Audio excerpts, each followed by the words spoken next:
traffic. Each team has 24 minutes to present its case to the judge. I will all up as time for the last 12, 7, and 2 minutes, as well as for the last 30 seconds of the presentation. During the last 10 seconds, I will indicate with my finger the number of seconds, remind. If you have not finished your presentation after 24 minutes, you will be stopped in order to proceed with the question and answer period. A question and answer period of a maximum of 4 minutes is allocated to the jury at the end of your presentation. Please note that at any time you cannot state or reference the name or location of your university.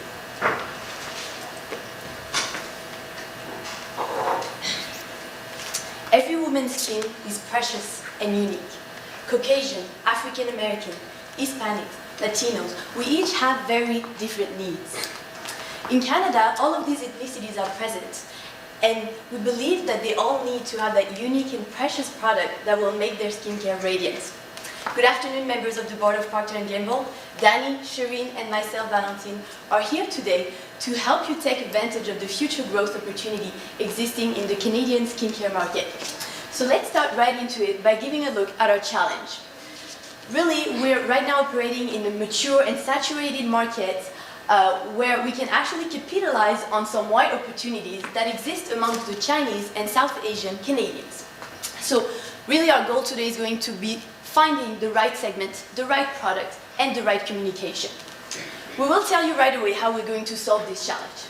And that will be by taking Oli brands and adapting it to the Chinese and South Asian Canadian population in order to exploit that white space opportunity available in this market. We will do so in a 1-year time frame. Our objective will be to penetrate heavily that market with heavy marketing.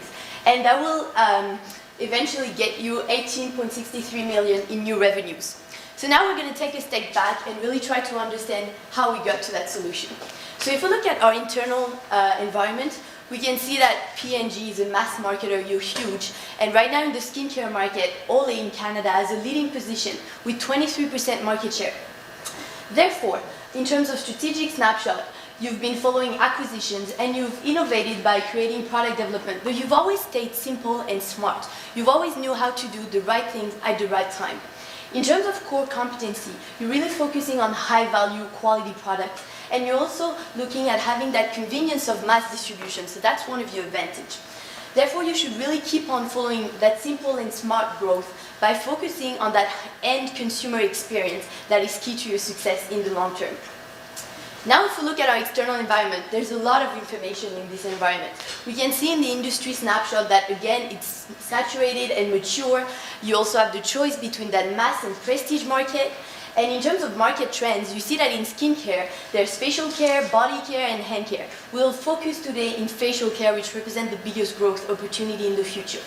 In terms of markets and ethnicities, the biggest growth is in the Chinese Canadians and South Asian Canadian population in Canada. Therefore, in terms of industry snapshot, the conclusion here is really that marketing and communication is going to be essential because you're operating in such saturated market.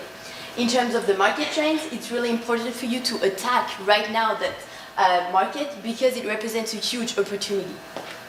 Now, if we look at the target market, let's try to understand a little bit more who they are. In terms of demographics, Chinese Canadians, South Asian Canadians, majority of Filipinos in Canada, they represent about 6% of the total Canadian population, and they're mostly working women between the age of 25 to 55. Their yearly income is between 60,000 to 80,000, and they're English speaking. Therefore, they're children most of the time of immigrants that came years ago. In terms of geographics, they live in major cities such as Montreal, Toronto, and Vancouver. In Toronto, that population represents 11% of the Toronto population, which is huge when you think about it. For Vancouver, it represents 8%. Now, in terms of lifestyle and psychographic, they're English speaking, again, which is something important for you in terms of communication. They have a strong exposure to ethnic media thanks to their parents. Therefore, when they're at home, they're often on Chinese TV, Cantonese TV, things like that. And they also care about their appearance. Skin means a lot to them. So now we're going to try to define beauty for that population. What it is exactly. For Chinese and South Asian population, the light skin tone represents high value of your person, represents beauty as its best. There's also looking at having a young skin throughout the years, and they're also looking at having that natural product with very high quality that is lightly scented and that does not look fake at all.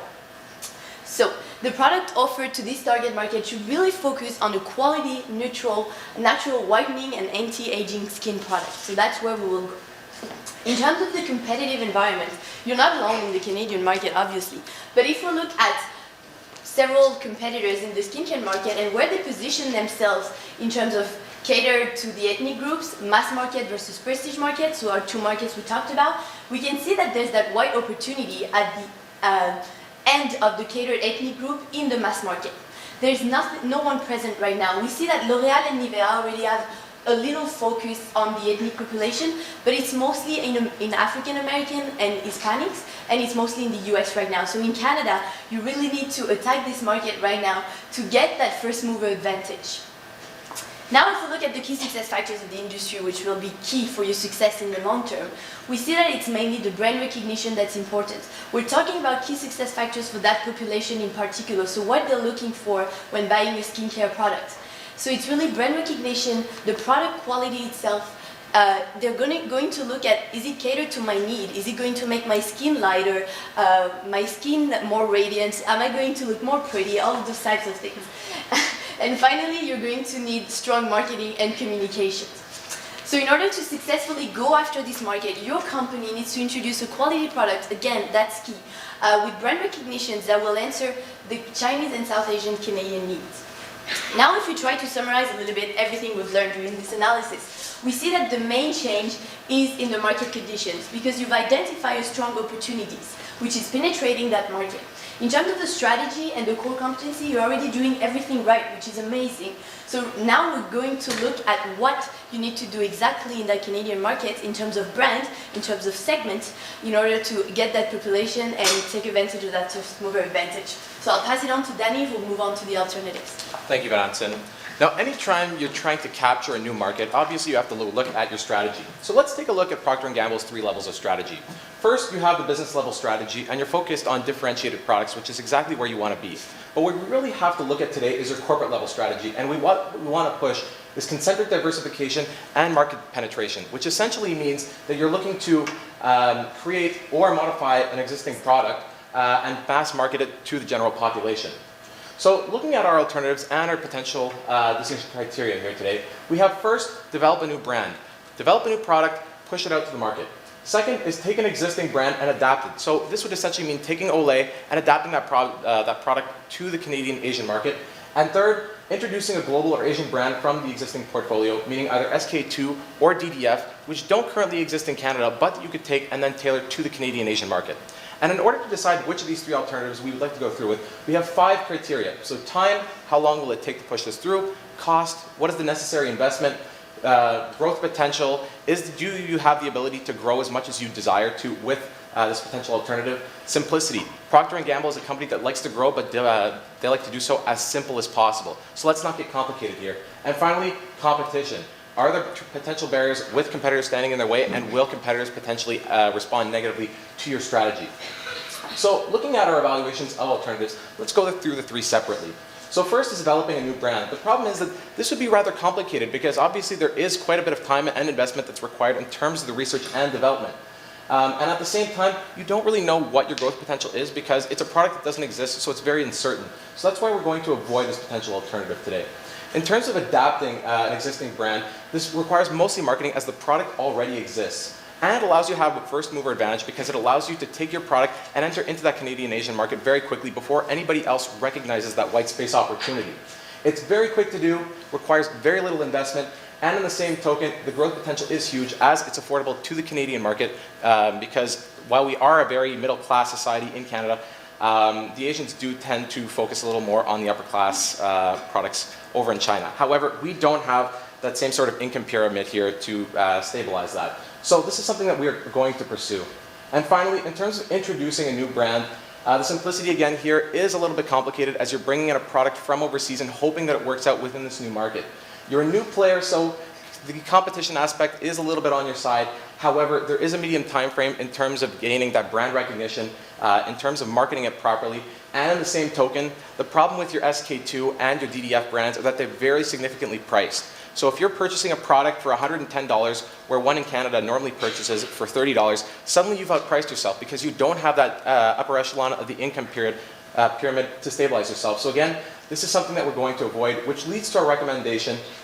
P&G should take its Olay brand and adapt it to the Chinese and South Asian Canadians in order to exploit the white space opportunity available in the mature and saturated skincare market in Canada.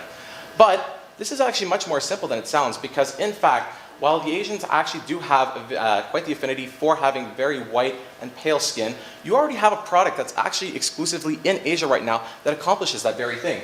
So what we found is White Radiance by Olay, a product that is very, very popular over in China but does not currently exist in the North American market. So what we want to do is take that product from Asia, bring it in to Canada, and use it to provide the beautification necessary for Canadian Asians. And to tell you how we're going to do so, I'll leave the floor to Shireen. Thanks, Danny. So if we take a look at our implementation at a glance, this is essentially our plan for you within the next year to get to where you want to be. So the short term is our preparation phase, where we're going to be focusing on HR, we're going to be focusing on the distribution agreements and the product itself and how we're going to get it here to Canada. In the medium term, from 3 to 12 months, that's really where we have a lot of marketing happening to make sure that we are targeting the right people and that they know about this product. And lastly, we're going to be reassessing and evaluating our success in the long term. So jumping right into it, in our short term, we want to make sure that we have that HR team established. And so what we do recommend is establishing a team specifically for the Canadian Asian market. So there will be a product manager, as well as 1 marketing and 3 sales reps, which will be taking care of the 3 regions we are targeting, which are Toronto, Vancouver, and Montreal. And what's important to note here is that we really want to make sure that there are people of actual Asian ethnicity on this team. So particularly with the product manager, we want to try to hire from within and make sure that this is someone of Asian ethnicity.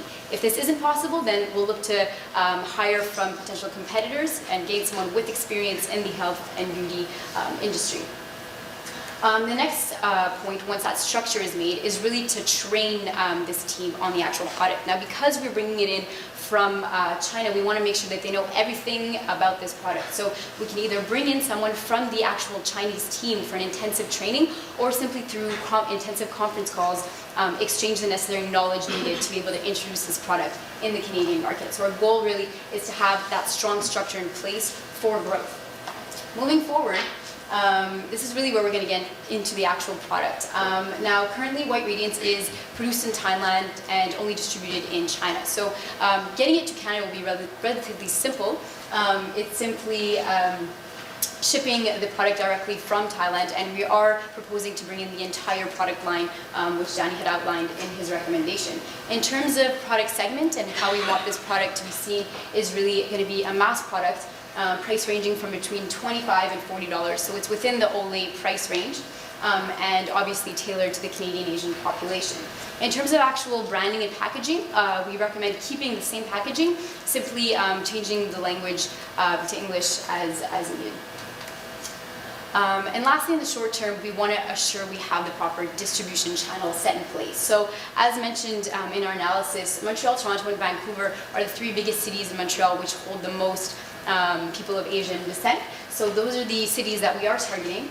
And what in terms of actual distribution channels, we are looking to go to mass merchandisers such as the Pharmaprix, the Jean Coutu's. We've actually outlined a couple of these distribution centers for each of the regions we are targeting. So for example, in Vancouver, there's Rexall, in Toronto, there's Shoppers Drug Mart.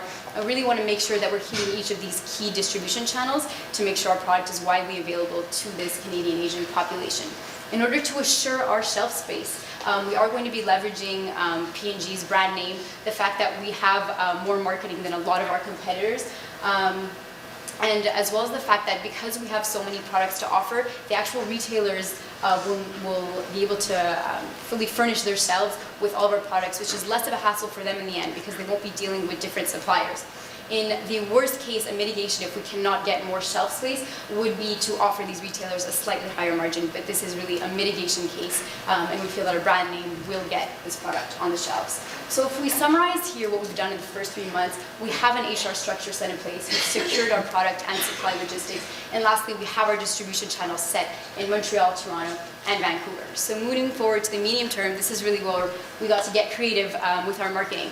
So the first thing to do is to hype up the launch, and what we're going to be doing is having an endorsement with Ziyi Zhang, the actress in Memoirs of a Geisha. We feel that she has classic, beautiful white skin, and that she has really that elegance and poise that P&G represents for women.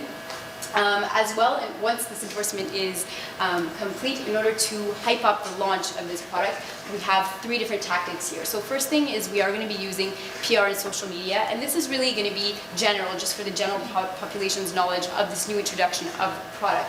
But what's going to be specifically tailored to those Canadian Asians is going to be downtown sampling as well as a launch party. What we're going to do is send our 3 sales reps into the Chinatowns, if you will, of Toronto, Montreal, and Vancouver. And they're going to be handing out free samples as well as invitations to a launch party.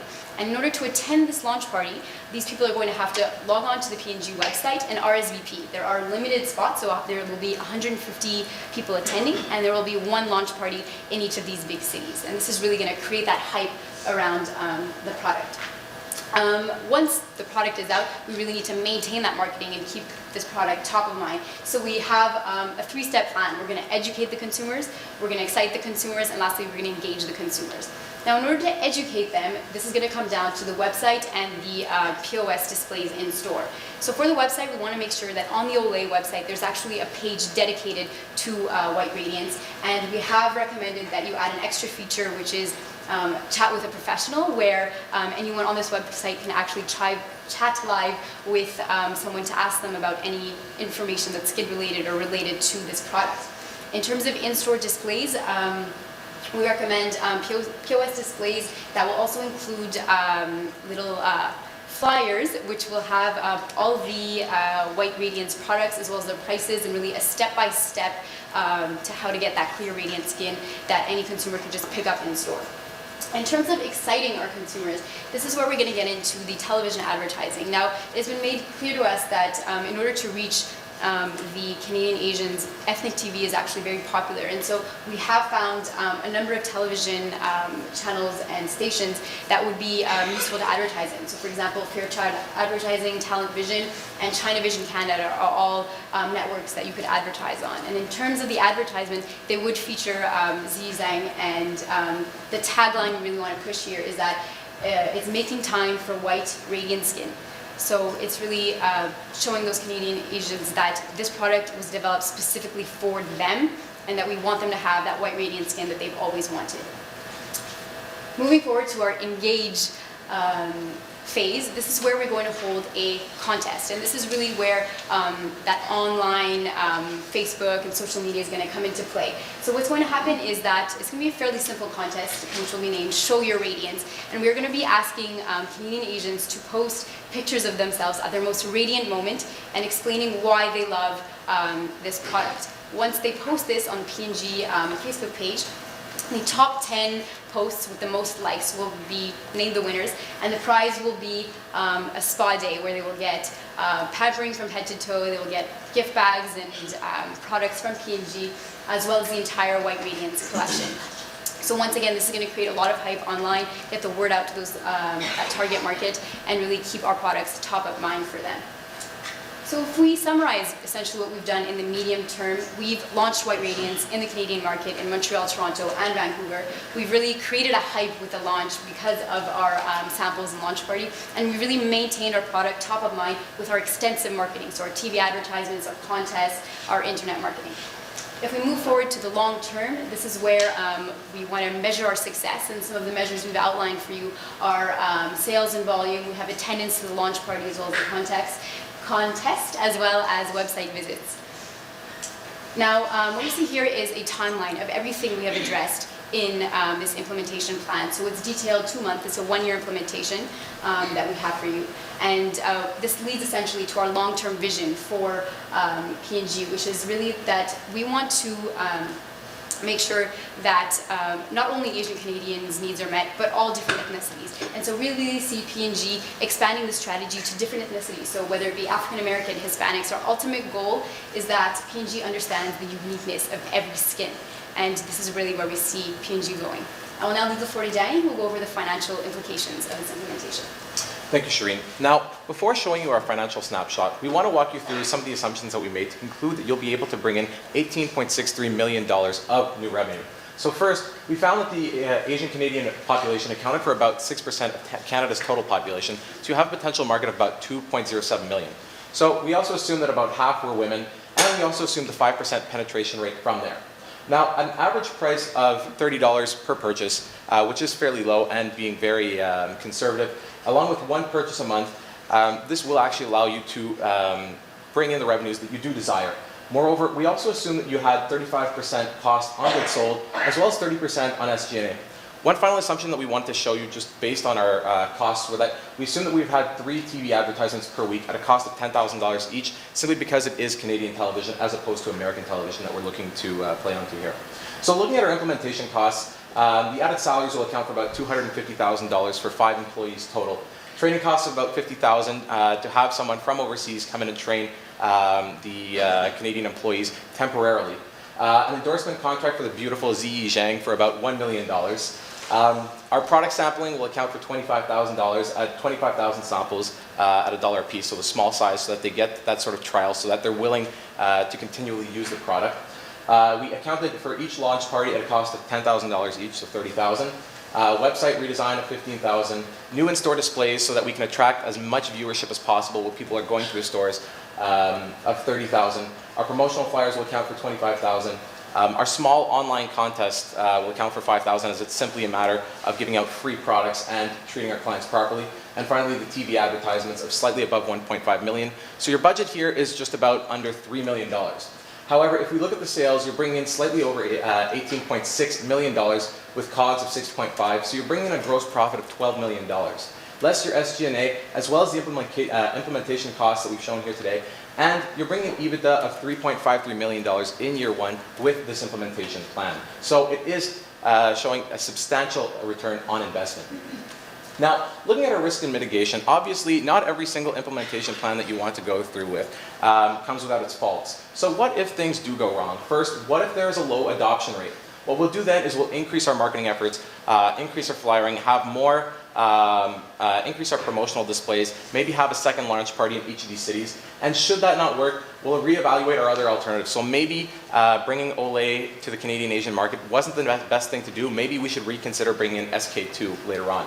Now, if the marketing does not feel tailored, as that's been a significant problem, and that's what's created the white space opportunity in the first place, is that the Canadian Asian market doesn't feel like they've ever had products that have really been tailored to them. They've just been mass marketed. So that's key here in being successful. So if that doesn't work out, we have to conduct market research to better understand the needs and wants of our specific clientele. And finally, if that doesn't work, we should look to pursue other demographics, particularly the Hispanic demographic, or any other small minorities that feel like they have been a little underpenetrated to date. And finally, if your competitors respond, obviously again, we want to increase the marketing to scare them off, and should that not do the job, we look to modestly decrease our prices. So to conclude here today, where were you? You were in a skincare market that is mature, saturated, and showing declining growth year over year. Where did you want to go? You wanted to penetrate the Asian population in Canada by targeting skincare products more effectively. How did we get you there? By bringing white radiance to Canada in order to meet your target market's needs. And what is the outcome? We've captured the white space opportunity and created $18.6 million in new revenue. Now, in this day and age, every woman should have the ability to have the skin complexion that they desire. And now, thanks to Olay White Radiance, they have that ability. I'd like to thank you for your attentiveness, and we'll open the floor to questions.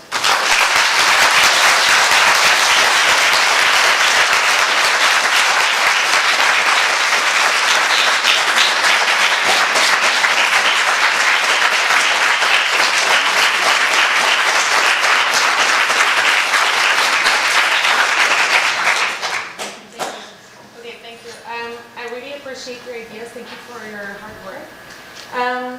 One of the questions I have, I really like the idea of white radiance by Olay, which is already known in Asia, so probably some of the Canadian Asian population know it.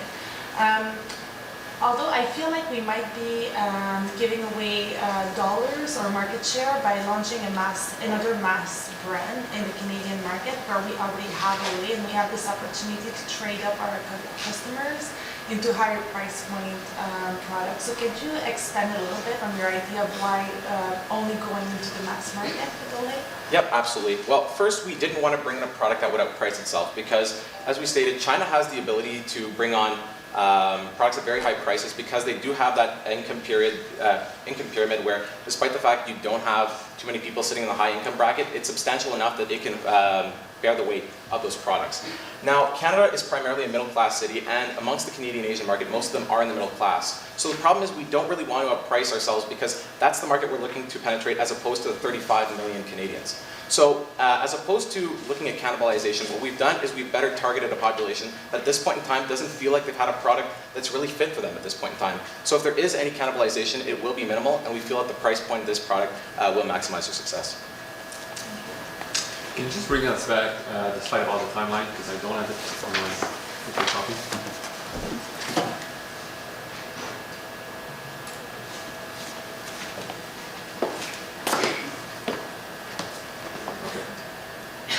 After 3 months, basically after 3 months you're launching the product, right? It takes 3 months, okay. And then in terms of the distribution, you focused on the mass market, which is it's a good choice. You've defended it properly. Why only in the pharmacies? Are you thinking about the ethnic stores? Are you thinking about the Walmarts? What are you thinking in terms of distribution? Because I saw only a few drugstores. Well, essentially, we want to keep the current distribution channels that you have. So we're assuming that you do have accounts with those big retailers, and that's where we want the products to be. However, in order to reach that Canadian Asian population, we are also recommending going into some of the ethnic stores, perhaps in the Chinatowns of each of these cities, to really target exactly where that consumer is shopping. Thank you so much. Thank you very much.